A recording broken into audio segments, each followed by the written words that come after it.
नानक दास संत पाछै परयो। राख लिहो एह बारी।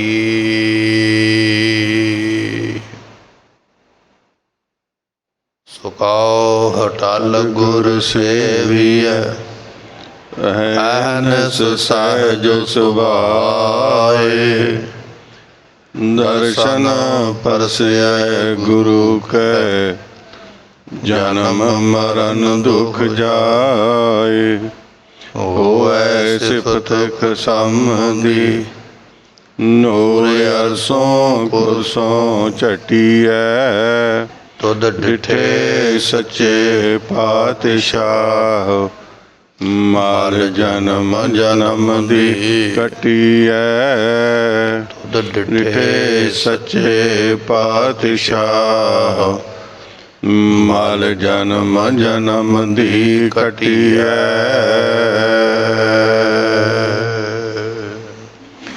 सतनाम श्री वाहिगुरु साहिब जीओ। राग सोरठ बाणी भगत भीखण की। एक ओंकार सतगुर प्रसाद। नैनो नीर बह तन खीना। भय केस दुधवानी। रुदा कंठ शब्द नहीं उचरै। अब क्या कर है प्राणी। राम राय हो है भेद बनवारी। अपने संत है लिहो भारी। नैनो नींद बहे तन खीना। भय केस दुधवानी। वाहिगुरु जी का खालसा वाहिगुरु जी की फतेह। ਸਾਹਿਬ ਸਤਿਗੁਰੂ ਸ੍ਰੀ ਗੁਰੂ ਗ੍ਰੰਥ ਸਾਹਿਬ ਜੀਆਂ ਦੀ ਪਵਿੱਤਰ ਪਾਵਨ ਹਜ਼ੂਰੀ ਦਾ ਆਨੰਦ ਮਾਣ ਰਹੀ ਗੁਰੂ ਕੀ ਸੰਗਤ। ਸਤਿਗੁਰਾਂ ਨੇ ਅੰਮ੍ਰਿਤ ਵੇਲੇ ਦੇ ਸੁਭਾਗ ਸਮੇਂ ਬਖਸ਼ਿਸ਼ ਕਰਦਿਆਂ ਹੋਇਆਂ ਸਤਿਗੁਰਾਂ ਦੀ ਗੁਰਬਾਣੀ ਪੜ੍ਹਨ ਵਾਸਤੇ, ਸਰਵਣ ਕਰਨ ਵਾਸਤੇ ਔਰ ਧੰਨ ਗੁਰੂ ਗ੍ਰੰਥ ਸਾਹਿਬ ਮਹਾਰਾਜ ਜੀਆਂ ਦੇ ਪਵਿੱਤਰ ਦਿਦਾਰੇ ਬਖਸ਼ਿਸ਼ ਕਰਨ ਵਾਸਤੇ ਇਹ ਜੋ ਸਾਨੂੰ ਸਮਾਂ ਹੈ ਇਹ ਮਹਾਰਾਜ ਸਾਹਿਬ ਜੀ ਨੇ ਬਖਸ਼ਿਆ ਹੈ। ਵੱਡਿਆਂ ਭਾਗਾਂ ਵਾਲੇ ਬਣੇ ਆ ਜੋ ਸਤਿਗੁਰਾਂ ਦੀ ਗੁਰਬਾਣੀ ਪੜ੍ਹ ਕੇ ਸਰਵਣ ਕਰਕੇ ਮਿਲਿਆ ਹੋਇਆ ਇਹ ਮਨੁੱਖਾ ਜਨਮ ਦਾ ਸਮਾਂ ਜੋ ਹੈ ਉਹ ਸਫਲਾ ਬਣਾਇਆ। ਇਸ ਵੇਲੇ ਸਤਿਗੁਰਾਂ ਦੀ ਅੰਮ੍ਰਿਤ ਬਾਣੀ ਦੀ ਜੋ ਵਿਚਾਰ ਹੈ ਗੁਰਬਾਣੀ ਦੇ ਦੁਆਰਾ ਸਤਿਗੁਰੂ ਜੀ ਸਾਨੂੰ ਸ਼ਬਦ ਦਰ ਸ਼ਬਦ ਬਖਸ਼ਿਸ਼ ਕਰਦੇ ਨੇ। ਆਓ ਕੁਝ ਸਮੇਂ ਵਾਸਤੇ ਆਪਣੇ ਮਨ ਦੇ ਧਿਆਨ ਨੂੰ ਟਿਕਾ ਕੇ ਭਾਵਨਾ ਦੇ ਨਾਲ ਅੰਮ੍ਰਿਤ ਬਚਨ ਜੋ ਸਤਿਗੁਰੂ ਜੀਆਂ ਦੇ ਸਰਵਣ ਕਰਕੇ ਮਿਲੇ ਹੋਏ ਮਨੁੱਖਾ ਜਨਮ ਦਾ ਲਾਹਾ ਪ੍ਰਾਪਤ ਕਰੀਏ। ਮਿਲ ਕੇ ਆਖੀਏ ਸਤਨਾਮ ਸ੍ਰੀ ਵਾਹਿਗੁਰੂ ਸਾਹਿਬ ਜੀ। ਸਤਨਾਮ ਸ੍ਰੀ ਵਾਹਿਗੁਰੂ ਸਾਹਿਬ ਜੀਓ। ਰਾਗ ਸੋਰਠ ਬਾਣੀ ਭਗਤ ਭੀਖਣ ਕੀ। ਸੋਰਠ ਰਾਗ ਦੇ ਅੰਦਰ ਜੋ ਭਗਤ ਭੀਖਣ ਜੀ ਹਨ ਇਹਨਾਂ ਦੀ ਬਾਣੀ ਜਿਹੜੀ ਹੈ ਉਹ ਗੁਰੂ ਅਰਜਨ ਦੇਵ ਪਾਤਸ਼ਾਹ ਜੀ ਦਰਜ ਕਰ ਰਹੇ।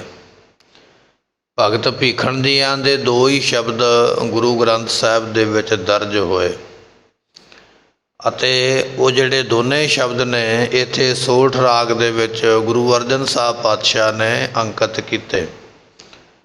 15 ਜੋ ਭਗਤ ਨੇ ਗੁਰਬਾਣੀ ਦਰਜ ਕਰਵਾਉਣ ਵਾਲੇ ਗੁਰੂ ਗ੍ਰੰਥ ਸਾਹਿਬ ਦੇ ਵਿੱਚ ਉਹਨਾਂ 15 ਭਗਤਾਂ ਵਿੱਚੋਂ ਇੱਕ ਭਗਤ ਭੀਖਣ ਜੀ ਨੇ ਜਿਨ੍ਹਾਂ ਦੀ ਬਾਣੀ ਅੱਜ ਆਪਾਂ ਸਰਵਣ ਕਰਨ ਜਾ ਰਹੇ ਹਾਂ। ਇਹ ਭਗਤ ਭੀਖਣ ਜੀ ਉੱਤਰ ਪ੍ਰਦੇਸ਼ ਯੂਪੀ ਦੇ ਰਹਿਣ ਵਾਲੇ, ਲਖਨਊ ਜੋ ਜ਼ਿਲ੍ਹਾ ਹੈ ਇਹ ਉੱਥੋਂ ਦੇ ਵਸਨੀਕ ਨੇ। ਕੋਕਰੀ ਪਰਗਨਾ ਹੈ ਜਿੱਥੇ ਨਿਵਾਸ ਕਰਿਆ ਕਰਦੇ। ਔਰ ਭਗਤ ਜੀ ਜਿਹੜੇ ਹਨ ਮੁਸਲਮਾਨੀ ਘਰਾਣੇ ਦੇ ਵਿੱਚ ਇਹਨਾਂ ਦਾ ਜਨਮ ਹੋਇਆ ਹੈ। ਜਨਮ ਦੇ ਮੁਸਲਮਾਨ ਨੇ। ਕੋਕਰੀ ਜਿਹੜਾ ਹੈ ਉਹ ਇਹਨਾਂ ਦਾ ਇਲਾਕਾ ਹੈ, ਲਖਨਊ ਜ਼ਿਲ੍ਹਾ ਹੈ। ਇਹਨਾਂ ਦੀ ਬਾਣੀ ਜਿਹੜੀ ਹੈ ਉਹ ਆਪਾਂ ਸਰਵਣ ਕਰਨ ਜਾ ਰਹੇ ਹਾਂ। ਬਾਦਸ਼ਾਹ ਅਕਬਰ ਜਦੋਂ ਹਿੰਦੁਸਤਾਨ 'ਤੇ ਰਾਜ ਕਰਦਾ ਹੈ ਉਸ ਵੇਲੇ ਦਾ ਭਗਤ ਜੀਆਂ ਦਾ ਜੀਵਨ ਜਿਹੜਾ ਹੈ ਉਹ ਗ੍ਰੰਥਾਂ ਵਿੱਚ ਲਿਖਿਆ ਵੀ ਉਸ ਸਮੇਂ ਇਹ ਹੋਏ ਨੇ ਇਸ ਸੰਸਾਰ ਦੇ ਵਿੱਚ, ਬਾਦਸ਼ਾਹ ਅਕਬਰ ਦੇ ਰਾਜ ਕਾਲ ਦੇ ਸਮੇਂ। ਸੋ ਇਸ ਤੋਂ ਹੋਰ ਕੋਈ ਬਹੁਤੀ ਜਾਣਕਾਰੀ ਗ੍ਰੰਥਾਂ ਦੇ ਵਿੱਚ ਭਗਤ ਜੀ ਬਾਰੇ ਪ੍ਰਾਪਤ ਨਹੀਂ ਹੈ। ਅਤੇ 1631 ਦੇ ਵਿੱਚ ਇਹਨਾਂ ਦਾ ਦੇਹਾਂਤ ਮੰਨਿਆ ਗਿਆ ਵੀ ਉਦੋਂ ਇਹਨਾਂ ਨੇ ਸਰੀਰ ਛੱਡਿਆ। ਸੋ ਐਸੇ ਨੇ ਭਗਤ ਭੀਖਣ ਜੀ। ਭਗਤ ਭੀਖਣ ਜੀ ਔਰ ਭੀਖਣ ਸ਼ਾਹ ਜੀ ਇਹ ਦੋ ਵੱਖੋ ਵੱਖਰੇ ਨੇ। ਭਗਤ ਭੀਖਣ ਉਹ ਹੈ ਜਿਨ੍ਹਾਂ ਦੀ ਬਾਣੀ ਆਪਾਂ ਸਰਵਣ ਕਰਨ ਜਾ ਰਹੇ ਹਾਂ, ਅਤੇ ਭੀਖਣ ਸ਼ਾਹ ਪੀਰ ਉਹ ਸਨ ਜਿਨ੍ਹਾਂ ਨੇ ਧੰਨ ਗੁਰੂ ਗੋਬਿੰਦ ਸਿੰਘ ਮਹਾਰਾਜ ਦੇ ਅਵਤਾਰ ਹੁੰਦਿਆਂ ਨਮਸਕਾਰ ਕਰਕੇ ਆਖਿਆ ਸੀ ਵੀ ਅੱਜ ਖੁਦਾ ਇਸ ਤਰਫ ਆਇਆ ਹੈ, ਅਤੇ ਜਿਨ੍ਹਾਂ ਨੇ ਸਤਿਗੁਰਾਂ ਦੇ ਦਰਸ਼ਨ ਕੀਤੇ। ਸੋ ਇਹ ਵੱਖ-ਵੱਖ ਦੋ ਮਹਾਂ ਆਤਮਾ ਨੇ ਜਿਨ੍ਹਾਂ ਦੀ ਆਪਾਂ ਇਹ ਜੀਵਨ ਇਹ ਬਚਨ ਸਰਵਣ ਕਰਨ ਜਾ ਰਹੇ ਹਾਂ। ਸੋ ਭਗਤ ਭੀਖਣ ਜੀਆਂ ਦਾ ਇਹ ਸ਼ਬਦ ਹੈ, ਸੋਠ ਰਾਗ ਦੇ ਵਿੱਚ ਗੁਰੂ ਅਰਜਨ ਦੇਵ ਪਾਤਸ਼ਾਹ ਨੇ ਅੰਕਿਤ ਕੀਤਾ ਹੈ। 659 ਅੰਗ ਦੇ ਉੱਪਰ ਇਹ ਸ਼ਬਦ ਨੂੰ ਮਹਾਰਾਜ ਨੇ ਦਰਜ ਕੀਤਾ ਹੈ। ਇੱਕ ਓਂਕਾਰ ਸਤਿਗੁਰ ਪ੍ਰਸਾਦ। ਓਂਕਾਰ ਪਰਮਾਤਮਾ ਨਿਰੰਕਾਰ ਪਰਮੇਸ਼ਰ ਇੱਕ ਹੈ ਭਾਈ। ਉਹਨੂੰ ਵੱਖ-ਵੱਖ ਰੂਪਾਂ ਵਿੱਚ ਯਾਦ ਲੋਕ ਕਰਦੇ ਨੇ, ਉਹਦੇ ਨਾਮ 'ਤੇ ਵੱਖੋ ਵੱਖਰੇ ਰੱਖੇ ਹੋਏ ਨੇ, ਉਹਦੇ ਮੰਤਰ 'ਤੇ ਲੋਕ ਵੱਖੋ ਵੱਖਰੇ ਪੜ੍ਹਦੇ, ਪਰ ਹੈ ਉਹ ਇੱਕ ਹੀ ਹੈ। ਉਹਦੇ ਵਰਗਾ ਦੂਜਾ ਹੈ ਕੋਈ ਨਹੀਂ। ਇੱਕ ਓਅੰਕਾਰ, ਓਅੰਕਾਰ ਪਰਮਾਤਮਾ ਨਿਰੰਕਾਰ ਇੱਕ ਹੈ। ਉਸ ਇੱਕ ਦੀ ਪ੍ਰਾਪਤੀ ਵਾਸਤੇ ਸਤਿਗੁਰ ਪ੍ਰਸਾਦ, ਗੁਰੂ ਦੀ ਕਿਰਪਾ ਪ੍ਰਾਪਤ ਕਰ, ਬਖਸ਼ਿਸ਼ ਪ੍ਰਾਪਤ ਕਰ, ਤਾਂ ਉਹ ਪ੍ਰਾਪਤ ਹੁੰਦਾ ਹੈ। ਨੈਣ ਹੋ ਨੀਰ ਪਏ ਤਨ ਖੀਨਾ, ਪਏ ਕੇਸ ਦੁੱਧਵਾਨੀ। ਸਾਹਿਬ ਭਗਤ ਭੀਖਣ ਜੀਆਂ ਦੇ ਕੋਲ ਇੱਕ ਵਿਅਕਤੀ ਆ ਗਿਆ, ਉਮਰਾਂ ਲੰਘ ਚੁੱਕੀ ਹੈ, ਬੁੱਢਾ ਹੋ ਗਿਆ, ਬਜ਼ੁਰਗ ਹੋ ਗਿਆ। ਘਰ ਦੇ ਕੰਮਕਾਰ ਤੋਂ ਜਦੋਂ ਵਿਹਲਾ ਹੋਇਆ ਨਾ, ਘਰ ਵਿੱਚ ਪੁੱਛ ਗਿੱਛ ਘਟ ਗਈ, ਕੋਈ ਬੁਲਾਉਂਦਾ ਨਹੀਂ ਹੈ, ਕੋਈ ਗੱਲਬਾਤ ਨਹੀਂ ਕਰਦਾ। ਅਤੇ ਸੋਚਿਆ ਵੀ ਸਾਰੀ ਉਮਰ ਬੰਦਗੀ ਨਹੀਂ ਕੀਤੀ ਹੈ, ਹੁਣ ਕਰ ਲਵਾਂ, ਹੁਣ ਨਾਮ ਜਪ ਲਵਾਂ। ਇਹ ਵਿਚਾਰ ਲੈ ਕੇ ਭਗਤ ਭੀਖਣ ਜੀਆਂ ਦੇ ਕੋਲ ਆ ਗਿਆ। ਕਹਿਣ ਲੱਗਾ ਜੀ ਮੈਨੂੰ ਕੋਈ ਉਪਦੇਸ਼ ਦਿਓ ਜਿਹਦੇ ਕਰਕੇ ਮੈਂ ਵੀ ਜਪਾਂ ਅਤੇ ਮੇਰਾ ਭਲਾ ਹੋ ਜਾਵੇ। ਜਦੋਂ ਭਗਤ ਭੀਖਣ ਜੀਆਂ ਨੂੰ ਐਸੇ ਬਚਨ ਉਸ ਬਜ਼ੁਰਗ ਨੇ ਆਖੇ ਤੇ ਭਗਤ ਜੀ ਕਹਿਣ ਲੱਗੇ ਵੀ ਹੁਣ ਉਪਦੇਸ਼ ਲੈ ਕੇ ਕੀ ਕਰੇਗਾ। ਉਪਦੇਸ਼ ਤੇ ਜਵਾਨੀ ਵਿੱਚ ਜਪਿਆ ਜਾਣਾ ਸੀ। ਜਦੋਂ ਸਰੀਰ ਤਕੜਾ ਸੀ, ਨਰੋਇਆ ਸੀ, ਉਦੋਂ ਜਪਿਆ ਵੀ ਜਾ ਸਕਦਾ ਸੀ, ਇਸ਼ਨਾਨ ਵੀ ਹੋ ਸਕਦਾ ਸੀ, ਅੰਮ੍ਰਿਤ ਵੇਲਾ ਵੀ ਸਾਂਭਿਆ ਜਾ ਸਕਦਾ ਸੀ, ਯਾਤਰਾ ਵੀ ਹੋ ਸਕਦੀ ਹੈ, ਨਿਤਨੇਮ ਦੇ ਵਿੱਚ ਸਿਮਰਨ ਵਿੱਚ ਵਾਧਾ ਸਮਾਂ ਵੀ ਹੋ ਸਕਦਾ। ਪਰ ਹੁਣ ਬਜ਼ੁਰਗ ਹੋ ਗਿਆ, ਕਾਹੇ ਜੋਗਾ ਰਹਿ ਨਹੀਂ ਗਿਆ, ਅਤੇ ਹੁਣ ਆਖਦਾ ਵੀ ਮੁਕਤੀ ਦਾ ਰਸਤਾ ਵਿਖਾਓ। ਅਤੇ ਭਗਤ ਜੀ ਫਿਰ ਬਚਨ ਕਰਦੇ ਕਹਿਣ ਲੱਗੇ ਨੈਣੋ ਨੀਰ ਬਹੈ, ਤੇਰੇ ਨੈਣਾਂ ਵਿੱਚੋਂ, ਤੇਰੇ ਨੇਤਰਾਂ ਵਿੱਚੋਂ ਇਸ ਵੇਲੇ ਪਾਣੀ ਵਹਿੰਦਾ ਪਿਆ, ਜਲ ਵਹਿੰਦਾ ਪਿਆ। ਅੱਖਾਂ ਵਿੱਚ ਸੁਭਾਵਕ ਗਿੱਡ ਆ ਜਾਂਦੀ ਹੈ, ਅੱਖਾਂ ਵਿੱਚ ਸੁਭਾਵਕ ਪਾਣੀ ਵਗਦਾ ਰਹਿੰਦਾ। ਬੁੱਢੇ ਹੋਏ ਸਰੀਰ ਦੀ ਹਾਲਤ ਹੈ ਨਾ, ਬੁੱਢਾ ਜਦੋਂ ਸਰੀਰ ਬਜ਼ੁਰਗ ਹੋ ਜਾਂਦਾ ਨਾ ਤਾਂ ਇੰਦਰੀਆਂ ਜਿਹੜੀਆਂ ਨੇ ਕੰਟਰੋਲ ਕਰਨਾ ਛੱਡ ਜਾਂਦੀਆਂ। ਜਿਹੜਾ ਸਾਡੇ ਸਰੀਰ ਦੇ ਅੰਗਾਂ ਦੇ ਉੱਪਰ ਜਵਾਨੀ ਦੇ ਵਿੱਚ ਕੰਟਰੋਲ ਹੁੰਦਾ ਹੈ, ਜਵਾਨੀ ਵਿੱਚ ਪਕੜ ਹੁੰਦੀ ਹੈ, ਬੁਢੇਪੇ ਵਿੱਚ ਉਹ ਪਕੜ ਖਤਮ ਹੋ ਜਾਂਦੀ ਹੈ। ਲੱਤਾਂ ਬਾਹਾਂ 'ਤੇ, ਗੋਡਿਆਂ ਮੋਢਿਆਂ 'ਤੇ ਫਿਰ ਉਹ ਨਹੀਂ ਰਹਿ ਜਾਂਦੀ, ਉਹ ਪਹੁੰਚ, ਉਨੀ ਅਵਸਥਾ ਨਹੀਂ ਰਹਿ ਜਾਂਦੀ ਹੈ। ਹੁਣ ਇੱਕ ਸਮਾਂ ਜਵਾਨੀ ਦਾ ਜਦੋਂ ਭੱਜ ਭੱਜ ਕੇ ਕੰਮ ਕਰਦਾ, ਇੱਕ ਸਮਾਂ ਬੁਢੇਪੇ ਦਾ ਜਦੋਂ ਆਪਣੇ ਵਾਸਤੇ ਪਾਣੀ ਦਾ ਗਲਾਸ ਲੈਣਾ ਔਖਾ ਹੋਇਆ ਪਿਆ। ਸਰੀਰ ਉਹੀ ਹੈ, ਆਤਮਾ ਉਹੀ ਹੈ, ਨਾਮ ਵੀ ਉਹੀ ਹੈ, ਟਿਕਾਣਾ ਘਰ ਬਾਰ ਵੀ ਉਹੀ ਹੈ, ਪਰ ਅੱਜ ਸਰੀਰ ਕਮਜ਼ੋਰ ਹੋ ਗਿਆ ਨਾ, ਅੱਜ ਉਹਦੇ ਵਿੱਚ ਬਲ ਨਹੀਂ ਰਹਿ ਗਿਆ। ਬਾਬਾ ਫਰੀਦ ਸਾਹਿਬ ਜੀ ਕਹਿਣ ਲੱਗੇ, ਆਜ ਫਰੀਦਾ ਕੁੰਜੜਾ ਕੂਜੜਾ ਸੈ ਕੋਹਾਂ ਥੀਓ। ਅੱਜ ਤੇ ਪਾਣੀ ਦੇ ਘੜੇ ਵਿੱਚੋਂ ਗਲਾਸ ਕੱਢ ਕੇ ਪੀਣਾ ਤੇ ਉਹ ਵੀ ਲੱਗਦਾ ਵੀ ਜਿਵੇਂ 100 ਕੋਹ ਤੁਰਨਾ ਪਵੇਗਾ। ਇਹ ਹਾਲਤ ਹੋ ਜਾਂਦੀ ਹੈ ਸਰੀਰ ਦੀ। ਜਿਵੇਂ ਜਿਵੇਂ ਉਮਰਾਂ ਵਧੇਗੀ ਸਰੀਰ ਦਾ ਬਲ ਘਟੇਗਾ, ਬਲ ਘਟੇਗਾ ਤੇ ਉਵੇਂ ਉਵੇਂ ਸਰੀਰ ਜਿਹੜਾ ਢਿੱਲਾ ਪੈ ਜਾਏਗਾ, ਬਿਮਾਰੀਆਂ ਗਰਸ ਲੈਣਗੀਆਂ। ਜਬ ਲਗ ਜਰਾ ਰੋਗ ਨਹੀਂ ਆਇਆ, ਜਬ ਲਗ ਕਾਲ ਗਰਸੀ ਨਹੀਂ ਖਾਇਆ। ਮਹਾਰਾਜ ਕਹਿਣ ਲੱਗੇ, ਜਿੰਨਾ ਚਿਰ ਬੁਢੇਪੇ ਦਾ ਰੋਗ ਨਹੀਂ ਨਾ ਆਉਂਦਾ, ਉਸ ਤੋਂ ਪਹਿਲਾਂ ਪਹਿਲਾਂ ਜਪ ਲੈ, ਜੇ ਨਾਮ ਜਪਿਆ ਜਾਂਦਾ, ਬੰਦਗੀ ਕੀਤੀ ਜਾਂਦੀ ਹੈ। ਰੋ ਵਿਚਾਰ ਭਗਤ ਭੀਖਣ ਜੀ ਕਹਿਣ ਲੱਗੇ, ਨੈਨੋ ਨੀਰ ਬਹਿ। ਹੁਣ ਆਖਦਾ ਵੀ ਇਹਨਾਂ ਨੇਤਰਾਂ ਦੇ ਨਾਲ ਮੈਂ ਕੋਈ ਮੰਤਰ ਪੜ੍ਹ ਕੇ ਤੇ ਕਿਸੇ ਭਗਵਾਨ ਦੇ, ਕਿਸੇ ਰੱਬ ਦੇ ਰੂਪ ਦੇ, ਕਿਸੇ ਰੂਪ ਦੇ ਵਿੱਚ ਦਰਸ਼ਨ ਕਰ ਲਵਾਂ। ਹੁਣ ਤੇ ਤੇਰੇ ਨੇਤਰਾਂ ਦੇ ਵਿੱਚੋਂ ਪਾਣੀ ਵਗਦਾ ਪਿਆ, ਅੱਖਾਂ ਨੂੰ ਬਿਮਾਰੀ ਲੱਗ ਗਈ ਹੈ, ਇਹਦੇ 'ਚ ਮੋਤੀਆ ਉਤਰ ਆਇਆ, ਇਹਦੇ ਹੁਣ ਕਈ ਤਰ੍ਹਾਂ ਦੇ ਇਲਾਜ ਤੇ ਦਾਰੂ ਕਰਵਾਉਂਦਾ ਪਿਆ, ਕਈ ਤਰ੍ਹਾਂ ਦੀਆਂ ਐਨਕਾਂ ਚਸ਼ਮੇ ਬਣਾ ਬਣਾ ਕੇ ਅੱਖਾਂ ਨੂੰ ਲਾਉਂਦਾ ਪਿਆ। ਹੁਣ ਆਖਦਾ ਵੀ ਮੈਂ ਗੁਰਬਾਣੀ ਯਾਦ ਕਰ ਲਵਾਂ। ਜਵਾਨੀ ਵਿੱਚ ਆਖਿਆ ਵੀ ਨਿਤਨੇਮ ਜ਼ੁਬਾਨੀ ਯਾਦ ਕਰ ਲਾ, ਕੰਮ ਆਵੇਗਾ ਸਾਰੀ ਉਮਰ। ਆਖਦਾ ਨਹੀਂ, ਜਵਾਨੀ ਵਿੱਚ ਤੇ ਬੜੇ ਕੰਮ ਕਰਨ ਵਾਲੇ, ਗੁਰਬਾਣੀ ਕਿੱਥੋਂ ਪੜ੍ਹੀ ਜਾਂਦੀ ਹੈ? ਨਾ ਬਚਪਨ ਵਿੱਚ ਪੜ੍ਹੀ ਹੈ, ਨਾ ਜਵਾਨੀ ਵਿੱਚ। ਉਦੋਂ ਯਾਦ ਸ਼ਕਤੀ ਸੀ, ਚੇਤਾ ਸੀ, ਸਰੀਰ ਦੇ ਅੰਗ ਪੈਰ ਕਾਇਮ ਸਨ, ਤੇ ਜੇ ਪੜ੍ਹ ਲੈਂਦਾ ਤੇ ਜ਼ੁਬਾਨੀ ਯਾਦ ਹੋ ਜਾਂਦੀ। ਤੇ ਬੁਢੇਪੇ ਬਾਰੇ ਫਿਰ ਬਿਨਾਂ ਐਨਕਾਂ ਤੋਂ ਅੱਖਾਂ ਬੰਦ ਕਰਕੇ ਵੀ ਨਿਤਨੇਮ ਤੇ ਕਰ ਸਕਦਾ ਸੀ ਨਾ, ਪਰ ਹੁਣ ਉਦੋਂ ਤੇ ਜਪਿਆ ਨਹੀਂ। ਕਹਿੰਦਾ ਵੀ ਕੰਮ ਮੇਰੇ ਸਿਰ ਤੇ ਖਲੋਤੇ ਨੇ। ਹੁਣ ਜਦੋਂ ਬੁੱਢਾ ਬਜ਼ੁਰਗ ਹੋ ਗਿਆ, ਹੁਣ ਅੱਖਾਂ ਤੋਂ ਦਿਸਦਾ ਨਹੀਂ। ਹੁਣ ਕੋਸ਼ਿਸ਼ ਕਰਦਾ ਵੀ ਕੋਈ ਸ਼ਬਦ ਪੜ੍ਹਾਂ, ਕੋਈ ਗੁਰਬਾਣੀ ਗਾਵਾਂ, ਪਰ ਹੁਣ ਪੜ੍ਹੀ ਨਹੀਂ ਜਾ ਰਹੀ ਹੈ। ਕਾਰਨ ਇਹ ਆ ਵੀ ਸਰੀਰ ਦੀਆਂ ਹੁਣ ਅੱਖਾਂ ਜਿਹੜੀਆਂ ਨੇ ਉਹ ਸਾਥ ਨਹੀਂ ਦਿੰਦੀਆਂ ਪਈਆਂ।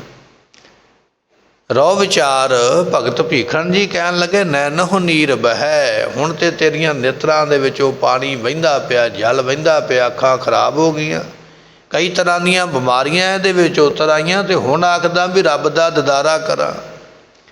ਇਹ ਗੱਲ ਅਸੰਭਵ ਹੈ, ਇਹ ਗੱਲ ਬੜੀ ਔਖੀ ਹੈ। ਤਨ ਖੀਨਾ ਭੈ ਕੇਸ ਦੁੱਧਵਾਨੀ। ਇਸੇ ਤਰ੍ਹਾਂ ਤਨ ਖੀਨਾ, ਜਿਹੜਾ ਤੇਰਾ ਤਨ ਸਰੀਰ ਹੈ, ਇਹ ਵੀ ਹੁਣ ਅੱਗੇ ਨਾਲੋਂ ਉਹ ਬਲ ਵਾਲਾ ਨਹੀਂ ਰਹਿ ਗਿਆ, ਕ੍ਰਿਸ਼ ਹੋ ਗਿਆ, ਸੁੰਗੜ ਗਿਆ, ਇਕੱਠਾ ਹੋ ਗਿਆ। ਜਵਾਨੀ ਦੇ ਵਿੱਚ ਜਿਹੜਾ ਤਣਾਅ ਸੀ ਨਾ ਸਰੀਰ ਦਾ, ਖਿੱਚਿਆ ਹੋਇਆ ਸਰੀਰ ਬਿਲਕੁਲ ਫਿੱਟ, ਉਹ ਬੁਢੇਪੇ ਵਿੱਚ ਨਹੀਂ ਰਹਿ ਗਿਆ, ਅੱਗੇ ਨਾਲੋਂ ਇਕੱਠਾ ਹੋ ਗਿਆ, ਸੁੰਗੜ ਗਿਆ। ਤੇ ਨਹੀਂ ਯਕੀਨ ਆਉਂਦਾ ਤੇ ਜਵਾਨੀ ਦੇ ਕੱਪੜੇ ਕਿਤੇ ਬੁਢੇਪੇ ਵੇਲੇ ਪਾ ਕੇ ਵੇਖੋ, ਕੱਪੜਾ ਪਿਆ ਪਿਆ ਤੇ ਲੰਮਾ ਨਹੀਂ ਨਾ ਹੋ ਗਿਆ। ਕੱਪੜਾ ਤੇ ਉਹੀ ਹੈ ਨਾ ਜਿਹੜਾ ਜਵਾਨੀ ਦੇ ਵਿੱਚ ਤੂੰ ਦਰਜੀ ਨੂੰ ਫੀਤਾ ਮਰਵਾ ਕੇ ਨਾਪ ਦਿੱਤਾ ਵੀ ਇੰਨਾ ਲੰਮਾ ਮੇਰਾ ਕੱਦ ਹੈ, ਤੇ ਇਹੋ ਜਿਹੇ ਕੱਪੜੇ ਸਿਉਂਦੇ। ਤੇ ਉਹੀ ਕੱਪੜਾ ਉਹਨੂੰ ਬੁਢੇਪੇ ਦੇ ਵਿੱਚ ਪਾ ਕੇ ਵੇਖੇਗਾ ਨਾ, ਪੈਰਾਂ ਥੱਲੇ ਆਵੇਗਾ, ਉਹ ਵੱਡਾ ਵੱਡਾ ਲੱਗੇਗਾ। ਇਹਦਾ ਮਤਲਬ ਇਹ ਨਹੀਂ ਵੀ ਕੱਪੜਾ ਵੱਡਾ ਹੋ ਗਿਆ, ਕੱਪੜਾ ਤੇ ਉਨਾ ਹੀ ਹੈ, ਤੂੰ ਅੱਗੇ ਨਾਲੋਂ ਇਕੱਠਾ ਹੋ ਗਿਆ। ਉਹ ਸਰੀਰ ਦੀ ਜਿਹੜੀ ਖਿੱਚ ਹੈ ਨਾ, ਸਰੀਰ ਦੀ ਸਜਾਵਟ ਰਹਿ ਨਹੀਂ ਗਈ ਹੈ, ਸਰੀਰ ਢਿੱਲਾ ਪੈ ਗਿਆ, ਕ੍ਰਿਸ਼ ਹੋ ਗਿਆ, ਸੁੰਗੜ ਗਿਆ। ਮਹਾਰਾਜ ਕਹਿਣ ਲੱਗੇ, ਤਨ ਖੀਨਾ, ਸਰੀਰ ਜਿਹੜਾ ਹੈ ਨਾ ਉਹ ਬਲ ਤੋਂ ਖੀਨਾ ਹੋ ਗਿਆ, ਬਲ ਨਹੀਂ ਰਹਿ ਗਿਆ, ਬਲ ਛੁੱਟ ਕੇ ਉਹ ਬਲ ਸਾਰਾ ਛੁੱਟ ਗਿਆ, ਟੁੱਟ ਗਿਆ। ਹੁਣ ਸਰੀਰ ਵਿੱਚ ਉਹ ਤਾਕਤ ਨਹੀਂ ਰਹੀ ਹੈ। ਹੁਣ ਤੇ ਆਪਣੀਆਂ ਹੀ ਦਰਦਾਂ ਦੇ ਨਾਲ ਹਾਏ ਹਾਏ ਕਰਦਾ ਰਹਿੰਦਾ। ਕਦੇ ਸਮਾਂ ਸੀ ਜਦੋਂ ਭੱਜ ਭੱਜ ਕੇ ਦੂਜਿਆਂ ਦੀ ਮਦਦ ਕਰਦਾ, ਅੱਜ ਸਮਾਂ ਵੀ ਆਪਣੀ ਨਹੀਂ ਹੋ ਰਹੀ ਹੈ। ਇਸ ਤਰ੍ਹਾਂ ਸਰੀਰ ਜਿਹੜਾ ਨਕਾਰਾ ਹੋ ਜਾਂਦਾ, ਇਹਦੇ ਵਿੱਚ ਬਲ ਨਹੀਂ ਰਹਿ ਜਾਂਦਾ ਹੈ। ਭੈ ਕੇਸ ਦੁੱਧਵਾਨੀ। ਅਤੇ ਇਸ ਵੇਲੇ ਤੇਰੇ ਜਿਹੜੇ ਕੇਸ ਨੇ ਨਾ ਸਿਰ ਦੇ ਤੇ ਮੂੰਹ ਦੇ, ਉਹ ਦੁੱਧਵਾਨੀ ਤੋਂ ਭਾਵ ਵੀ ਦੁੱਧ ਵਰਗੇ ਚਿੱਟੇ ਹੋ ਗਏ। ਤੇ ਚਿੱਟੇ ਕੇਸਾਂ ਦੀ ਨਿਸ਼ਾਨੀ ਇਹ ਹੈ ਵੀ ਤੂੰ ਬਜ਼ੁਰਗ ਹੋ ਗਿਆ। ਹੁਣ ਜੇ ਕੋਈ ਬੰਦਾ ਵਾਲ ਕਾਲੇ ਕਰਕੇ ਆਖੇ ਵੀ ਮੈਂ ਜਵਾਨ ਹਾਂ, ਤੇ ਉਹ ਕਾਲੇ ਕਰਕੇ ਜਵਾਨ ਨਹੀਂ ਲੱਗੇਗਾ। ਇਹ ਭੁਲੇਖਾ ਹੈ ਵੀ ਮੈਂ ਸ਼ਾਇਦ ਭੁਲੇਖਾ ਪਾ ਦਿਆਂ, ਨਹੀਂ ਪਵੇਗਾ। ਜਦੋਂ ਧਰਤੀ ਨੂੰ ਹੱਥ ਲਾ ਲਾ ਕੇ ਉੱਠਣਾ ਪਿਆ ਨਾ, ਗੋਡੇ ਮੂਧੇ ਮਾਰ ਮਾਰ ਕੇ ਤੇ ਕੰਧਾਂ ਨੂੰ ਫੜ ਫੜ ਕੇ ਉੱਠੇਗਾ ਨਾ, ਉਦੋਂ ਪਤਾ ਲੱਗ ਜਾਣਾ ਵੀ ਤੂੰ ਬੁੱਢਾ ਹੋ ਗਿਆ, ਤੂੰ ਬਜ਼ੁਰਗ ਹੋ ਗਿਆ। ਤੇ ਕੱਪੜੇ ਭਾਵੇਂ ਤੂੰ ਜਵਾਨਾਂ ਵਾਲੇ ਪਾ ਲਾ, ਸਰੀਰ ਦਾ ਰੰਗ ਰੂਪ ਭਾਵੇਂ ਜਵਾਨਾਂ ਵਾਲਾ ਕਰ ਲਾ, ਪਤਾ ਲੱਗ ਜਾਣਾ ਵੀ ਤੇਰੇ ਸਰੀਰ ਵਿੱਚ ਹੁਣ ਤਾਕਤ ਕੋਈ ਨਹੀਂ ਹੋ ਰਹਿ ਗਈ। ਤੇ ਚਿੱਟੇ ਕੇਸ ਜਿਹੜੇ ਨੇ ਬਜ਼ੁਰਗੀ ਦੀ ਨਿਸ਼ਾਨੀ ਨੇ, ਬੁੱਢੇ ਹੋਣ ਦੀ ਨਿਸ਼ਾਨੀ ਨੇ। ਕੇਸਾਂ ਨੂੰ ਤੇ ਕਾਲੇ ਕਰ ਲਿਆ, ਸਰੀਰ ਦੇ ਉੱਪਰ ਕੱਪੜਾ ਤੇ ਜਵਾਨਾਂ ਵਾਲਾ ਪਾ ਲਿਆ, ਪਰ ਜਵਾਨੀ ਰਹਿ ਕੋਈ ਨਹੀਂ ਗਈ ਹੈ। ਸਰੀਰ ਦੱਸਦਾ ਪਿਆ ਵੀ ਨਹੀਂ ਹੁਣ ਇਹਦੇ ਵਿੱਚ ਕੁਝ ਨਹੀਂ ਰਹਿ ਗਿਆ। ਮਹਾਰਾਜ ਕਹਿਣ ਲੱਗੇ ਭੈ ਕੇਸ ਦੁੱਧਵਾਨੀ, ਕੇਸ ਹੋ ਗਏ ਚਿੱਟੇ ਦੁੱਧ ਵਰਗੇ, ਦਾੜਾ ਵੀ ਚਿੱਟਾ, ਸਿਰ ਦੇ ਵਾਲ ਵੀ ਚਿੱਟੇ ਨੇ। ਨਿਸ਼ਾਨੀ ਇਹ ਹੈ ਵੀ ਇਹ ਬੁੱਢਾ ਹੋ ਗਿਆ, ਬਜ਼ੁਰਗ ਹੋ ਗਿਆ, ਇਸਨੇ ਉਮਰਾਂ ਨੂੰ ਹੰਢਾ ਲਿਆ ਹੈ। ਰੋਦਾ ਕੰਠ ਸ਼ਬਦ ਨਹੀਂ ਉਚਰੈ। ਜਿਹੜਾ ਤੇਰਾ ਕੰਠ ਗਲਾ ਜਵਾਨੀ ਦੇ ਵਿੱਚ ਬੜੀਆਂ ਹੇਕਾਂ ਲਾ ਲਾ ਕੇ ਕਵਿਤਾ ਪੜ੍ਹਦਾ, ਮਿਰਜੇ ਗਾਉਂਦਾ, ਛੰਤ ਤੇ ਛੰਦ ਪੜ੍ਹ ਪੜ੍ਹ ਕੇ ਸੁਣਾਉਂਦਾ, ਮੇਰੀ ਆਵਾਜ਼ ਬੜੀ ਮਿੱਠੀ ਹੈ, ਬੜੀ ਚੰਗੀ ਹੈ, ਉੱਚੀ ਉੱਚੀ ਹੇਕ ਲਾ ਲੈਂਦਾ, ਪਰ ਹੁਣ ਬੁੱਢਾ ਹੋ ਗਿਆ, ਬੰਦਾ ਉਹੀ ਹੈ, ਗਲਾ ਉਹੀ ਹੈ, ਕਵਿਤਾ ਵੀ ਉਹੀ ਹੈ, ਆਪਣੀ ਕਵਿਤਾ ਆਪ ਨਹੀਂ ਗਾ ਸਕਦਾ। ਬੜੇ ਬੜੇ ਨਾਮੀ ਕਲਾਕਾਰ ਨੇ ਨਾ ਗਾਉਣ ਵਾਲੇ, ਸੰਗੀਤ ਵਿਦਿਆ ਨੂੰ ਪੜ੍ਹਨ ਵਾਲੇ, ਰਾਗ ਗਾਉਣ ਵਾਲੇ, ਤੇ ਆਪਦੇ ਮੂੰਹ ਕਹਿੰਦੇ ਉਹ ਸੁਣੇ ਜਾਂਦੇ ਵੀ ਹੁਣ ਮੈਂ ਉਹ ਨਹੀਂ ਪੜ੍ਹ ਸਕਦਾ ਜਿਹੜਾ ਮੈਂ ਜਵਾਨੀ ਵਿੱਚ ਪੜ੍ਹ ਸਕਦਾ ਸੀ, ਉਹ ਮੈਂ ਹੁਣ ਸੁਰ ਨਹੀਂ ਲਾ ਸਕਦਾ, ਉਨੀ ਮੈਂ ਉੱਚੀ ਹੁਣ ਆਵਾਜ਼ ਚੁੱਕ ਨਹੀਂ ਸਕਦਾ ਜਿਹੜੀ ਮੈਂ ਜਵਾਨੀ ਵਿੱਚ ਚੁੱਕ ਲੈਂਦਾ ਸੀ। ਜਿਸ ਲੈ ਤੇ ਜਿਸ ਸੁਰ ਤੇ ਜਵਾਨੀ ਵਿੱਚ ਪੜ੍ਹਿਆ ਗਿਆ ਕੋਈ ਛੰਦ ਸ਼ਬਦ ਹੈ, ਉਹ ਬੁਢੇਪੇ ਵਿੱਚ ਉਹੀ ਗਾਉਣ ਵਾਲਾ ਨਹੀਂ ਗਾ ਸਕਿਆ। ਕਾਰਨ ਇਹ ਆ ਵੀ ਹੁਣ ਤੇਰਾ ਗਲਾ ਉਹ ਨਹੀਂ ਗੱਲ ਬਣੀ ਹੈ। ਰੂਧਾ ਕੰਠ, ਕੰਠ ਗਲਾ ਜਿਹੜਾ ਰੂਧਾ ਕਹੀਏ ਰੁਕ ਗਿਆ ਭਾਈ, ਇਹਦੇ ਵਿੱਚੋਂ ਤਾਂ ਹੁਣ ਆਵਾਜ਼ ਨਹੀਂ ਨਿਕਲਦੀ।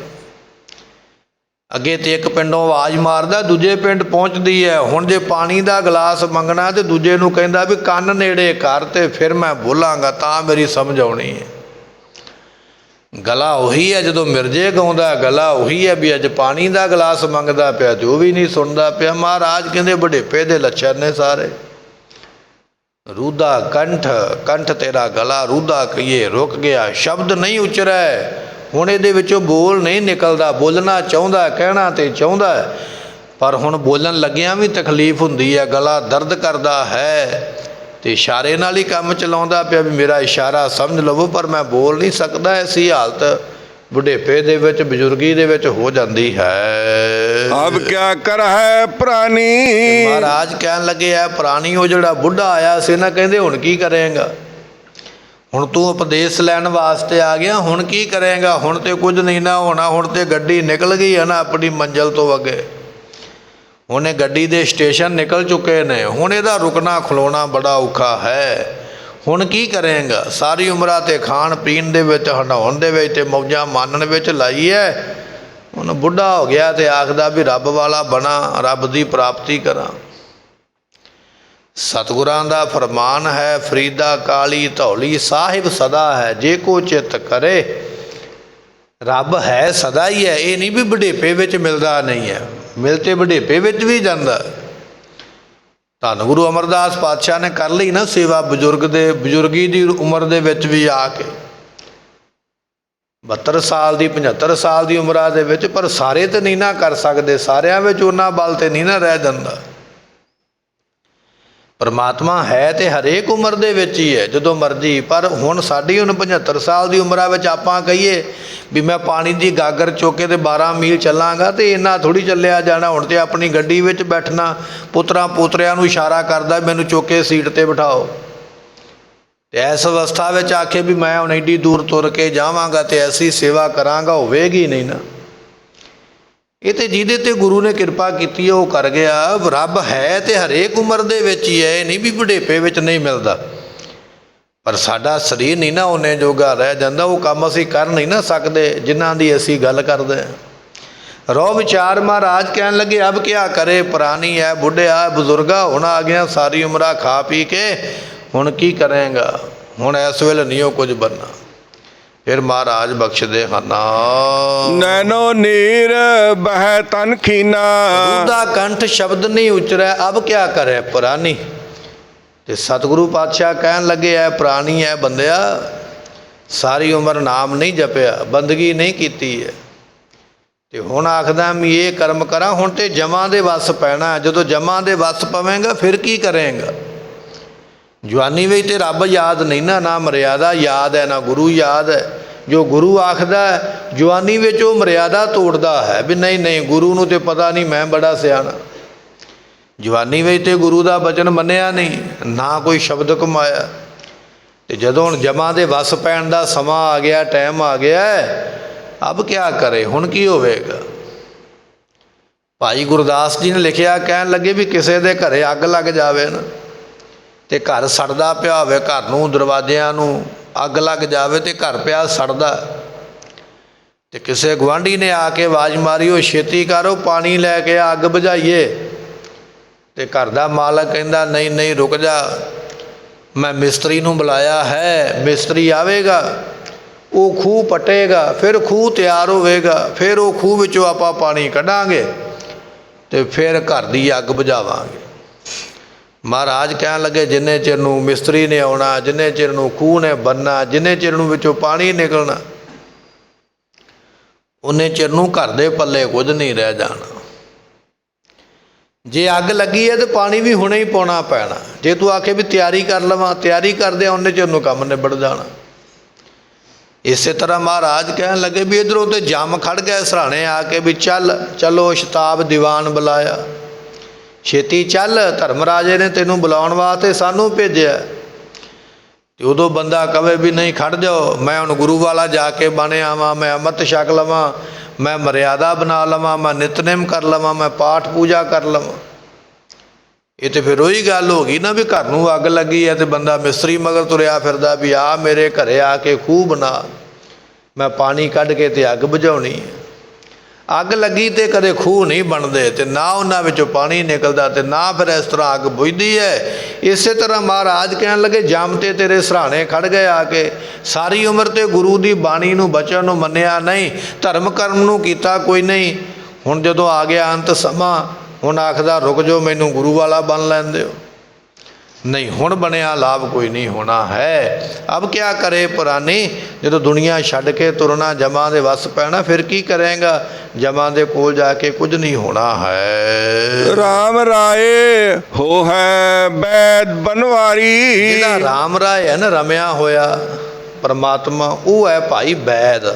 ਬੈਦ ਦਵਾਈ ਦੇਣ ਵਾਲਾ ਹਕੀਮ ਹੈ, ਕਿਉਂਕਿ ਬਨਵਾਰੀ ਇਹ ਜਿਹੜਾ ਸੰਸਾਰ ਬਨ ਜੰਗਲ ਹੈ ਨਾ, ਇਹਦਾ ਵਾਰੀ ਕਹੀਏ ਉਹ ਮਾਲਕ ਹੈ। ਸੰਸਾਰ ਰੂਪੀ ਜੰਗਲ ਦਾ ਮਾਲਕ ਹੈ ਪਰਮਾਤਮਾ। ਤੇ ਕਹਿਣ ਲੱਗੇ ਉਹਦੇ ਕੋਲ ਸਾਰੀਆਂ ਹੀ ਦਵਾਈਆਂ ਨੇ, ਕਿਉਂਕਿ ਉਹ ਸੰਸਾਰ ਦਾ ਰਾਜਾ ਹੈ, ਉਹ ਪ੍ਰਕਾਸ਼ ਰੂਪ ਹੈ, ਐਸੀ ਉਹ ਬਖਸ਼ਿਸ਼ ਕਰਦਾ ਹੈ। ਆਪਣੇ ਸੰਤ ਹੈ ਲਿਹੋ ਉਬਾਰੀ। ਉਹ ਜਿਹੜੀ ਦਵਾਈ ਹੈ ਨਾ, ਉਹ ਪਰਮਾਤਮਾ ਆਪਣੇ ਸੰਤਾਂ ਨੂੰ ਦਿੰਦਾ। ਜਿਹੜਾ ਉਹਦਾ ਬਣੇਗਾ ਤੇ ਉਹਨੂੰ ਹੀ ਉਹ ਦਵਾਈ ਦੇਵੇਗਾ ਨਾ। ਡਾਕਟਰ ਕੋਲ ਆਪਾਂ ਚੱਲ ਕੇ ਜਾਵਾਂਗੇ ਤੇ ਡਾਕਟਰ ਤਾਂ ਹੀ ਆਪਣੀ ਬਿਮਾਰੀ ਸੁਣ ਕੇ ਆਪਣੀ ਹੱਥ 'ਤੇ ਦਵਾਈ ਰੱਖੇਗਾ ਨਾ ਵੀ ਆਹ ਖਾ। ਹੁਣ ਡਾਕਟਰ ਦੇ ਕੋਲ ਜਾਈਏ ਨਾ, ਰੋਗ ਉਹਨੂੰ ਦਸੀਏ ਨਾ, ਹੁਣ ਡਾਕਟਰ ਨੂੰ ਸੁਪਨਾ ਥੋੜ੍ਹੀ ਆਉਣਾ ਵੀ ਤੂੰ ਬਿਮਾਰ ਹੈ ਕਿ ਤੂੰ ਦੁਖੀ ਹੈ ਕਿ ਸੁਖੀ ਹੈ। ਆਪਣੇ ਆਪ 'ਤੇ ਕੁਝ ਨਹੀਂ ਹੋਵੇਗਾ। ਸਤਿਗੁਰੂ ਪਾਤਸ਼ਾਹ ਕਹਿਣ ਲੱਗੇ ਸੰਤਾਂ ਨੇ ਦੱਸਿਆ ਦੁੱਖ ਆਪਣਾ ਪਰਮਾਤਮਾ ਨੂੰ, ਤੇ ਫਿਰ ਉਹ ਪਰਮਾਤਮਾ ਆਪਣੇ ਸੰਤਾਂ ਦੀ ਦਵਾਈ ਕਰਦਾ, ਆ ਕੇ ਉਹਨਾਂ ਦੀ ਮਦਦ ਵੀ ਕਰਦਾ। ਆਪਣੇ ਸੰਤ ਹੈ ਲੇਹੋ ਉਬਾਰੀ, ਉਹ ਆਪਣੇ ਸੰਤਾਂ ਨੂੰ ਬਚਾਉਂਦਾ ਹੈ। ਨਾਮ ਦੀ ਦਵਾਈ ਦੇ ਕੇ ਰਾਮ ਰਾਏ ਹੋਏ ਬੈਦ ਬਨਵਾਰੀ। ਜਿਹੜਾ ਸੰਸਾਰ ਰੂਪੀ ਜੰਗਲ ਦਾ ਮਾਲਕ ਹੈ ਨਾ ਪਰਮਾਤਮਾ, ਉਹ ਆਪਣੇ ਸੰਤਾਂ ਨੂੰ ਨਾਮ ਦੀ ਦਵਾਈ ਦੇ ਕੇ ਉਹਨਾਂ ਦੀ ਮਦਦ ਕਰਦਾ ਹੈ। ਜਿਹੜਾ ਆਪਣੇ ਸੰਤਾਂ ਦੀ ਮਦਦ ਕਰਦਾ ਪਿਆ, ਇਹ ਵਿਅਕਤੀ ਤੂੰ ਵੀ ਉਹਦੀ ਸ਼ਰਨ ਵਿੱਚ ਪੈ ਕੇ ਉਹਦੇ ਅੱਗੇ ਤਰਲਾ ਕਰਨਾ ਕਰ। ਰਹਾਓ ਮਾਤੇ ਪੀਰ ਸਿਰ ਜਲਨ ਹੈ। ਸਤਿਗੁਰੂ ਪਾਤਸ਼ਾਹ ਕਹਿਣ ਲੱਗੇ ਹੁਣ ਤੇ ਮੱਥੇ ਦੇ ਉੱਪਰ ਕਹਿਣ ਲੱਗੇ ਪੀੜਾ। ਜਦੋਂ ਬੁੱਢਾ ਹੋ ਜਾਂਦਾ ਨਾ, ਸਿਰ ਤੇ ਪੱਟੀ ਬੰਨ੍ਹ ਛੱਡਦਾ, ਹਾਏ ਮੇਰਾ ਸਿਰ ਪੀੜ ਹੁੰਦਾ, ਹਰ ਮੇਰੇ ਸਿਰ ਦਰਦ ਹੁੰਦਾ। ਤੇ ਸਿਰ ਦਰਦ ਹੁੰਦਾ ਹੋਵੇ ਤੇ ਫਿਰ ਨਾ ਬੋਲਣ ਨੂੰ ਜੀ ਕਰਦਾ, ਨਾ ਸੁਣਨ ਨੂੰ ਜੀ ਕਰਦਾ, ਨਾ ਜਪਣ ਨੂੰ ਜੀ ਕਰਦਾ। ਕਹਿਣ ਲੱਗੇ ਬੁੱਢਾ ਹੋ ਗਿਆ ਤੇ ਦਿਮਾਗ ਦੇ ਵਿੱਚ, ਸਿਰ ਦੇ ਵਿੱਚ ਕਈ ਤਰ੍ਹਾਂ ਦੀਆਂ ਰੁਕਾਵਟਾਂ ਖੜੀਆਂ ਹੋ ਗਈਆਂ, ਮੁਸੀਬਤਾਂ ਪੈ ਗਈਆਂ। ਹੁਣ ਇਹਦਾ ਸਿਰ ਪੀੜ ਕਰਦਾ ਰਹਿੰਦਾ, ਦਰਦ ਕਰਦਾ ਰਹਿੰਦਾ। ਇਹ ਵੀ ਇੱਕ ਅਲਾਮਤ ਬਿਮਾਰੀ ਲੱਗ ਗਈ। ਸਰੀਰ ਨੂੰ ਕੋਈ ਦੁੱਖ ਲੱਗ ਜਾਵੇ, ਹਰ ਵੇਲੇ ਉਹ ਚੇਤਾ ਹੀ ਰਹਿੰਦਾ, ਹਰ ਵੇਲੇ ਉਹਦੀ ਯਾਦ ਆਉਂਦੀ ਰਹਿੰਦੀ ਹੈ। ਨਾ ਪੀੜ ਹੁੰਦਾ ਹੋਵੇ ਤਾਂ ਵੀ ਚੇਤਾ ਆਉਂਦਾ ਵੀ ਪੀੜ ਹੋਣ ਨਾ ਲੱਗ ਪਵੇ, ਤੇ ਜੇ ਨਹੀਂ ਹੁੰਦਾ ਤਾਂ ਫਿਰ ਤਾਂ ਵੀ ਹੋਣ ਲੱਗ ਪੈਂਦਾ। ਸਤਿਗੁਰੂ ਪਾਤਸ਼ਾਹ ਕਹਿਣ ਲੱਗੇ ਮਾਥੇ ਪੀਰ, ਬੁੱਢਾ ਹੋ ਗਿਆ ਨਾ ਤੇ ਮੱਥਾ ਪੀੜ ਹੁੰਦਾ ਹੀ ਰਹਿਣਾ। ਇਹਦੇ ਵਿੱਚ ਦਰਦ ਬਿਮਾਰੀ ਕੋਈ ਨਾ ਕੋਈ ਛਿੜੀ ਰਹਿਣੀ ਹੈ। ਅੱਗੇ ਬਚਨ ਕਰਦੇ ਕਹਿਣ ਲੱਗੇ ਸਰੀਰ ਜਲਨ ਹੈ, ਤੇ ਸਰੀਰ ਦੇ ਵਿੱਚ ਜਲਨਤਾ ਆਈ। ਠੰਡੇ ਕੈਪਸੂਲ ਲਿਆ ਕੇ ਖਾਂਦਾ, ਤਿਆਬਦਾ ਦੇ ਦਿਓ, ਫਲਾਣਾ ਦੇ ਦਿਓ, ਮੇਰੇ ਅੰਦਰ ਸਾੜ ਪੈਂਦਾ ਪਿਆ।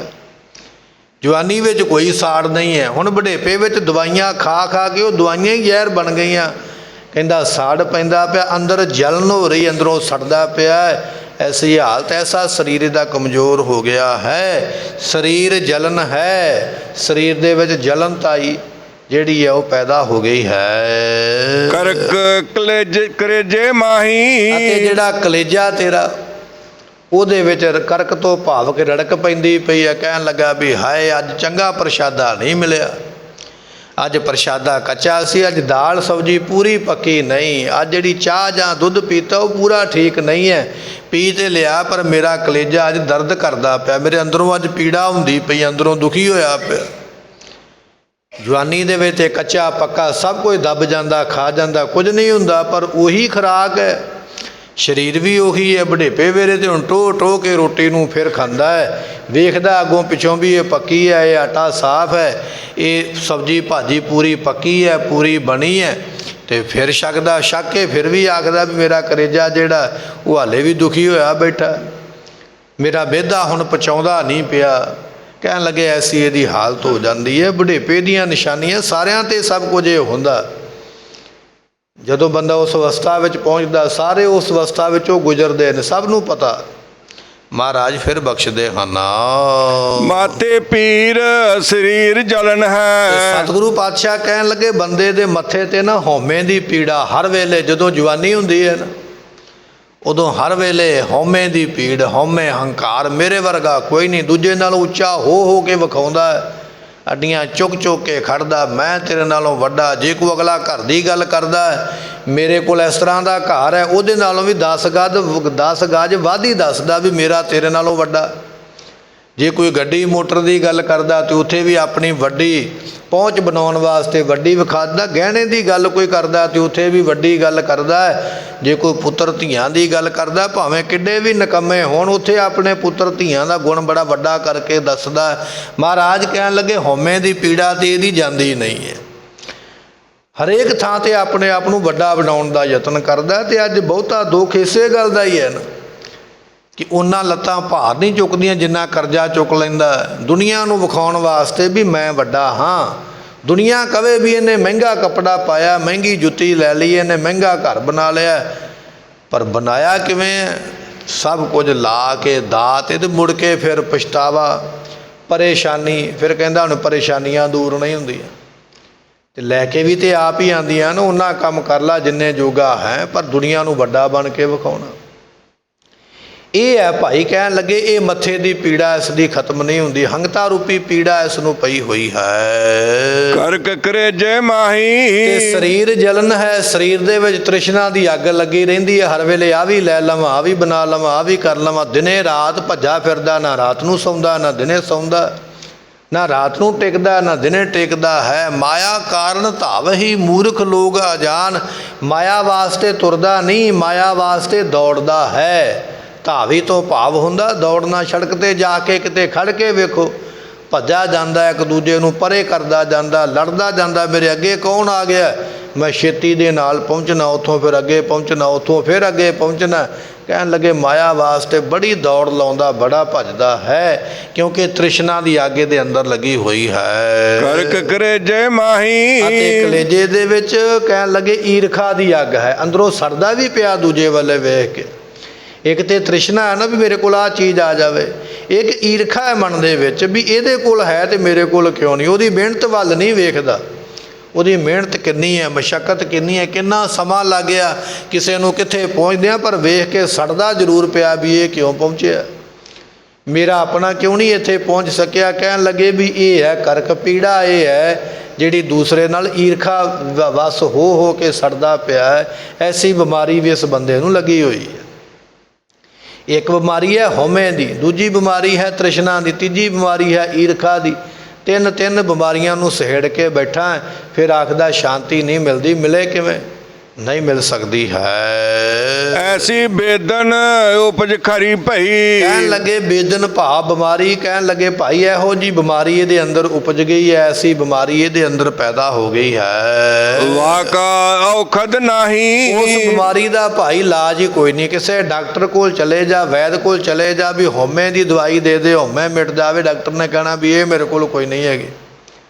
ਡਾਕਟਰ ਕੋਲ ਜਾ ਕੇ ਇਹ ਗੱਲ ਕਹਿ ਦੇ ਵੀ ਮੈਨੂੰ ਤ੍ਰਿਸ਼ਨਾ ਦੀ ਬੜੀ ਅੱਗ ਲੱਗੀ ਹੈ ਤੇ ਉਹ ਮੈਨੂੰ ਦਵਾਈ ਦੇ ਦੇ, ਹੈ ਕੋਈ ਨਹੀਂ ਹੈ। ਜਾ ਕੇ ਇਹ ਵੀ ਗੱਲ ਵੈਦ ਕੋਲ ਕਵੇਂਗਾ ਵੀ ਮੇਰੇ ਕੋਲ ਈਰਖਾ ਬੜੀ ਮੈਂ ਲੋਕਾਂ ਨਾਲ ਕਰਦਾ, ਮੈਨੂੰ ਇਹਦੀ ਦਵਾਈ ਬੂਟੀ ਕੋਈ ਪੁੜੀ ਬਣਾ ਕੇ ਦੇ ਦਿਓ, ਵੈਦ ਨੇ ਕਹਿਣਾ ਵੀ ਇਹੋ ਜਿਹੀਆਂ ਪੁੜੀਆਂ ਮੇਰੇ ਕੋਲ ਕੋਈ ਨਹੀਂ ਹੈਗੀਆਂ, ਕਿਉਂਕਿ ਇਹਨਾਂ ਬਿਮਾਰੀਆਂ ਦਾ ਇਲਾਜ ਦੁਨੀਆ ਦੇ ਵਿੱਚ ਕਿਸੇ ਕੋਲ ਨਹੀਂ ਹੈ। ਐਸੀ ਬੇਦਨ ਉਪਜ ਖਰੀ ਭਈ, ਇਹੋ ਜਿਹੀਆਂ ਬਿਮਾਰੀਆਂ ਤੇਰੇ ਅੰਦਰ ਲੱਗ ਗਈਆਂ ਜਿਨ੍ਹਾਂ ਦਾ ਕਿਸੇ ਦੇ ਕੋਲ ਕੋਈ ਇਲਾਜ ਨਹੀਂ ਹੈ, ਜਿਹੜੀਆਂ ਤੈਨੂੰ ਗਰਸ ਕੇ ਬੈਠੀਆਂ ਹੋਈਆਂ ਹਨ। ਹਰ ਕਾ ਨਾਮ ਅੰਮ੍ਰਿਤ ਜਲ ਨਿਰਮਲ, ਇਹੋ ਔਖਦ ਜਗ ਸਾਰਾ। ਭੀਖਣ ਜੀਆਂ ਨੂੰ ਉਸ ਵੇਲੇ ਪੁੱਛਿਆ, ਉਸ ਵਿਅਕਤੀ ਬਜ਼ੁਰਗ ਨੇ ਆਏ ਹੋਏ ਨੇ, ਕਹਿਣ ਲੱਗਾ ਜੀ ਤੁਸੀਂ ਜੀਵਨ ਕਮਾਇਆ ਹੈ, ਰੱਬ ਦੀ ਬੰਦਗੀ ਵਾਲੇ ਫਕੀਰ ਹੋ, ਕੋਈ ਕਿਰਪਾ ਤੇ ਕਰੋ ਨਾ, ਕੋਈ ਤੇ ਰਾਹ ਪਾਓ ਨਾ ਜਿਹਦੇ ਨਾਲ ਮੇਰਾ ਕੁਝ ਭਲਾ ਹੋ ਜਾਵੇ। ਤੇ ਫਿਰ ਭਗਤ ਭੀਖਣ ਜੀ ਸਾਂਝਾ ਉਪਦੇਸ਼ ਆਪਾਂ ਸਾਰਿਆਂ ਨੂੰ ਤੇ ਉਸ ਵਿਅਕਤੀ ਆਏ ਹੋਏ ਨੂੰ ਵੀ ਕਹਿਣ ਲੱਗੇ ਸਾਰੀਆਂ ਬਿਮਾਰੀਆਂ ਦਾ ਇਲਾਜ ਤੇ ਫਿਰ ਰੱਬ ਦਾ ਨਾਮ ਹੀ ਹੈ। ਗੁਰੂ ਅਰਜਨ ਦੇਵ ਪਾਤਸ਼ਾਹ ਨੇ ਲਿਖਿਆ, ਸਰਬ ਰੋਗ ਕੋ ਔਖਦ ਨਾਮ। ਜਿੰਨੇ ਵੀ ਰੋਗ ਨੇ, ਜਿੱਥੇ ਜਾ ਕੇ ਵੈਦ ਹਕੀਮ ਇਹ ਗੱਲ ਕਹਿ ਦੇ ਵੀ ਬਸ ਮੇਰੇ ਵੱਸ ਦੀ ਗੱਲ ਨਹੀਂ ਰਹੀ, ਪਰਮਾਤਮਾ ਦਾ ਨਾਮ ਉੱਥੇ ਵੀ ਸਮਰੱਥ ਤਿੱਥੈ ਤੂੰ ਸਮਰੱਥ ਜਿੱਥੈ ਕੋਏ ਨਾ ਹੈ। ਜਿੱਥੇ ਦੁਨੀਆ ਦੀਆਂ ਸਾਰੀਆਂ ਸਿਆਣਪਾਂ, ਕਿਤਾਬਾਂ, ਪੜ੍ਹਾਈਆਂ, ਦਵਾਈਆਂ ਸਾਰੀਆਂ ਖਤਮ ਹੋ ਜਾਣ, ਮੁੱਕ ਜਾਣ, ਉੱਥੇ ਪਰਮਾਤਮਾ ਤੂੰ ਫਿਰ ਵੀ ਸਹਾਈ ਹੁੰਦਾ, ਉੱਥੇ ਤੇਰੀ ਫਿਰ ਵੀ ਪਹੁੰਚ ਹੈ। ਤਿੱਥੈ ਤੂੰ ਸਮਰੱਥ ਜਿੱਥੈ ਕੋਏ ਨਾ ਹੈ। ਜਿੱਥੇ ਕੋਈ ਨਹੀਂ ਹੈ ਨਾ, ਦੁਨੀਆ ਦੀ ਪਹੁੰਚ ਖਤਮ ਹੋ ਗਈ ਰਾਜਿਆਂ ਮਹਾਰਾਜਿਆਂ, ਉੱਥੇ ਤੇਰੀ ਪਹੁੰਚ ਹੈ, ਤੂੰ ਐਡਾ ਵੱਡਾ ਸਮਰੱਥ ਹੈ। ਸਤਿਗੁਰੂ ਕਹਿਣ ਲੱਗੇ ਹਰਿ ਕਾ ਨਾਮ, ਪਰਮਾਤਮਾ ਦਾ ਜਿਹੜਾ ਨਾਮ ਹੈ ਅੰਮ੍ਰਿਤ ਜਲ ਨਿਰਮਲ, ਪਰਮਾਤਮਾ ਦਾ ਨਾਮ ਅੰਮ੍ਰਿਤ ਹੈ। ਇਹ ਗੁਰਮੁਖਾ ਨਿਰਮਲ ਜਲ ਹੈ, ਸਾਫ਼ ਜਲ ਹੈ, ਇਹ ਹੈ ਸਵੱਛ ਜਲ, ਜਿਸ ਨੂੰ ਪੀਵੇਂਗਾ, ਜਿਸ ਅੰਮ੍ਰਿਤ ਨੂੰ ਛਕ ਲਵੇਂਗਾ। ਇਹੋ ਔਖਦ ਜਗ ਸਾਰਾ। ਇਹ ਸਾਰੇ ਜੱਗ ਵਾਸਤੇ ਔਸ਼ਧੀ ਹੈ, ਸਾਰੇ ਜੱਗ ਵਾਸਤੇ ਦਵਾਈ ਹੈ, ਸਾਰਿਆਂ ਵਾਸਤੇ। ਬਿਮਾਰੀਆਂ ਤੇ ਕਈ ਨੇ ਪਰ ਦਵਾਈ ਇੱਕੋ ਹੀ ਹੈ। ਕਿਸੇ ਨੂੰ ਬਿਮਾਰੀ ਕੋਈ ਲੱਗੀ ਹੈ, ਕਿਸੇ ਨੂੰ ਦੁੱਖ ਕੋਈ ਲੱਗਾ ਹੈ, ਡਾਕਟਰ ਦੇ ਕੋਲ ਹਰੇਕ ਬਿਮਾਰੀ ਦਾ ਵੱਖੋ ਵੱਖਰੀ ਦਵਾਈ ਹੈ ਤੇ ਬਿਮਾਰੀ ਦਾ ਟੈਸਟ ਵੀ ਵੱਖੋ ਵੱਖਰਾ ਦਿੰਦਾ ਹੈ। ਪਰ ਗੁਰੂ ਦੇ ਕੋਲ ਕਹਿਣ ਲੱਗੇ ਦਵਾਈ ਇੱਕੋ ਹੀ ਹੈ, ਬਿਮਾਰੀ ਜਿਹੜੀ ਮਰਜ਼ੀ ਹੋਵੇ, ਸਾਰੀਆਂ ਬਿਮਾਰੀਆਂ ਦੇ ਉੱਪਰ ਇੱਕੋ ਹੀ ਦਵਾਈ ਕਾਟ ਕਰਦੀ ਹੈ। ਕਿਹੜੀ ਹੈ? ਪਰਮਾਤਮਾ ਦਾ ਨਾਮ। ਮਹਾਰਾਜ ਕਹਿਣ ਲੱਗੇ ਇਹੋ ਔਖਦ ਜੱਗ ਸਾਰਾ, ਸਾਰਾ ਸੰਸਾਰ ਇਹੀ ਔਸ਼ਧੀ ਲੈ ਰਿਹਾ ਹੈ। ਕਿਹੜੀ? ਨਾਮ ਦੀ। ਨਾਮ ਦੀ ਔਸ਼ਧੀ ਤੂੰ ਵੀ ਲੈਣਾ ਕਰ, ਨਾਮ ਨੂੰ ਜਪਣਾ ਕਰ, ਤੇਰਾ ਭਲਾ ਹੋ ਜਾਏਗਾ। ਗੁਰ ਪ੍ਰਸਾਦ ਕਹੈ ਜਨ ਭੀਖਨ, ਪਾਵੋ ਮੋਖ ਦੁਆਰਾ। ਭਗਤ ਭੀਖਣ ਜੀ ਇਹ ਬਚਨ ਕਰਦੇ ਪਏ, ਕਹਿਣ ਲੱਗੇ ਭਾਈ ਗੁਰੂ ਦੀ ਪ੍ਰਸਾਦ ਕਿਰਪਾ ਨਾਲ, ਪ੍ਰਸਾਦ ਨਾਮ ਗੁਰਮੁਖੋ ਕਿਰਪਾ ਦਾ, ਇੱਕ ਓੰਕਾਰ ਸਤਿਗੁਰ ਪ੍ਰਸਾਦ। ਪ੍ਰਸਾਦ ਕਿਰਪਾ ਗੁਰੂ ਗ੍ਰੰਥ ਸਾਹਿਬ ਦਾ ਸਿਧਾਂਤ ਇਹ ਹੈ, ਨਿਚੋੜ ਇਹ ਹੈ, ਗੁਰੂ ਦੀ ਕਿਰਪਾ ਲੈ ਜੇ ਸੰਸਾਰ ਤੋਂ ਤਰਨਾ ਚਾਹਣਾ, ਜੇ ਇੱਕ ਦੇ ਨਾਲ ਜੁੜਨਾ ਚਾਹਣਾ ਨਾ, ਗੁਰੂ ਦੀ ਪ੍ਰਸੰਨਤਾ ਲੈ। ਗੁਰ ਪ੍ਰਸਾਦ, ਗੁਰੂ ਦੀ ਕਿਰਪਾ, ਗੁਰੂ ਦੀ ਬਖਸ਼ਿਸ਼। ਗੁਰ ਪ੍ਰਸਾਦ ਕਹੈ ਜਨ ਭੀਖਣ, ਭਗਤ ਭੀਖਣ ਜੀ ਕਹਿਣ ਲੱਗੇ ਉਸ ਆਏ ਹੋਏ ਵਿਅਕਤੀ ਨੂੰ, ਕਹਿਣ ਲੱਗੇ ਗੁਰ ਪ੍ਰਸਾਦ, ਗੁਰੂ ਦੀ ਕਿਰਪਾ ਦੇ ਨਾਲ ਜੇ ਤੂੰ ਨਾਮ ਲੈ ਕੇ ਜਪੇਂਗਾ, ਪਾਵਹ ਮੋਖ ਦੁਆਰਾ, ਤੂੰ ਮੁਕਤੀ ਦਾ ਦਰਵਾਜ਼ਾ ਭਾਈ ਪਿਆਰਿਆ ਪਾ ਲਵੇਂਗਾ। ਮੈਂ ਇਹ ਜਿਹੜੀ ਹੈ ਗੁਰੂ ਦੇ ਕੋਲੋਂ ਬਖਸ਼ਿਸ਼ ਪ੍ਰਾਪਤ ਕੀਤੀ ਹੈ ਨਾਮ ਦੀ, ਤੇ ਮੈਨੂੰ ਮੁਕਤੀ ਦਾ ਦਰਵਾਜ਼ਾ ਮਿਲ ਗਿਆ। ਔਰ ਤੂੰ ਵੀ ਜੇ ਗੁਰੂ ਧਾਰਨ ਕਰਕੇ ਨਾਮ ਦਾ ਇਹ ਲਵੇਂਗਾ ਉਪਦੇਸ਼, ਤੇ ਤੇਰਾ ਵੀ ਭਲਾ ਹੋਵੇਗਾ, ਮੁਕਤੀ ਤੈਨੂੰ ਵੀ ਮਿਲ ਜਾਏਗੀ। ਔਰ ਦੁਨੀਆ ਦੇ ਵਿੱਚ ਇਹੋ ਔਖਦ ਜੱਗ ਸਾਰਾ ਹੈ। ਜਿੰਨੇ ਸੰਸਾਰ ਦੇ ਲੋਕ ਨੇ ਨਾ, ਜਿਹੜੇ ਜਿਹੜੇ ਗੁਰੂ ਧਾਰਨ ਕਰਨਗੇ, ਗੁਰੂ ਧਾਰਨ ਕਰਕੇ ਕਮਾਈ ਕਰਨਗੇ, ਕਹਿਣ ਲੱਗੇ ਉਹਨਾਂ ਨੂੰ ਵੀ ਮੁਕਤੀ ਮਿਲ ਜਾਏਗੀ। ਗੁਰ ਪ੍ਰਸਾਦ ਕਹੈ ਜਨ ਭੀਖਨ, ਪਾਵੋ ਮੋਖ ਦੁਆਰਾ। ਗੁਰੂ ਦੀ ਪ੍ਰਸਾਦ ਬਖਸ਼ਿਸ਼ ਜਿਨ੍ਹਾਂ ਜਿਨ੍ਹਾਂ ਨੇ ਲਈ ਹੈ, ਜਿਹੜੇ ਜਿਹੜੇ ਅੱਗੇ ਲੈਣਗੇ, ਪਾਵੋ ਮੋਖ ਦੁਆਰਾ। ਪਿਛਲਿਆਂ ਨੇ ਵੀ ਮੁਕਤੀ ਦਾ ਦਰਵਾਜ਼ਾ ਪਾ ਲਿਆ, ਅੱਗੇ ਆਉਣ ਵਾਲੇ ਵੀ ਪਾ ਲੈਣਗੇ, ਪਰ ਪਾਉਣਗੇ ਉਹ ਜਿਨ੍ਹਾਂ ਨੇ ਗੁਰੂ ਨੂੰ ਪ੍ਰਾਪਤ ਕੀਤਾ। ਇਹ ਭਗਤ ਭੀਖਣ ਜੀਆਂ ਨੇ ਸਾਨੂੰ ਅੱਜ ਦਾ ਉਪਦੇਸ਼ ਬਖਸ਼ਿਸ਼ ਕੀਤਾ। ਸਮੇਂ ਦੀ ਸਮਾਪਤੀ, ਭੁੱਲਾਂ ਦੀ ਮੁਆਫੀ। ਭਗਤ ਭੀਖਣ ਜੀਆਂ ਦੇ ਦੋ ਸ਼ਬਦ ਨੇ, ਗੁਰੂ ਗ੍ਰੰਥ ਸਾਹਿਬ ਵਿੱਚ ਦਰਜ ਹੋਏ ਨੇ। ਇੱਕ ਸ਼ਬਦ ਆਪਾਂ ਅੱਜ ਸਰਵਣ ਕੀਤਾ, ਇੱਕ ਕੱਲ੍ਹ ਨੂੰ ਸਰਵਣ ਕਰਾਂਗੇ। ਉਪਰੰਤ ਫਿਰ ਅੱਗੇ ਧਨਾਸਰੀ ਰਾਗ ਜਿਹੜਾ ਹੈ ਉਹ ਪ੍ਰਾਰੰਭ ਹੋਵੇਗਾ। ਸਮੇਂ ਦੀ ਸਮਾਪਤੀ। ਦਿਓ ਸੱਜਣ ਅਸੀਸੜੀਆਂ, ਜੋ ਵੈ ਸਾਹਿਬ ਸਿਓ ਮੇਲ। ਹਰ ਕਾ ਨਾਮ ਅੰਮ੍ਰਿਤ ਜਲ ਨਿਰਮਲ, ਇਹੋ ਔਖਦ ਜਗ ਸਾਰਾ। ਗੁਰ ਪ੍ਰਸਾਦ ਕਹੈ ਜਨ ਭੀਖਨ, ਪਾਵੋ ਮੋਖ ਦੁਆਰਾ। ਵਾਹਿਗੁਰੂ ਜੀ ਕਾ ਖਾਲਸਾ, ਵਾਹਿਗੁਰੂ ਜੀ ਕੀ ਫਤਿਹ। ਵਾਹਿਗੁਰੂ ਜੀ। ਸ੍ਰੀ ਵਾਹਿਗੁਰੂ ਜੀ।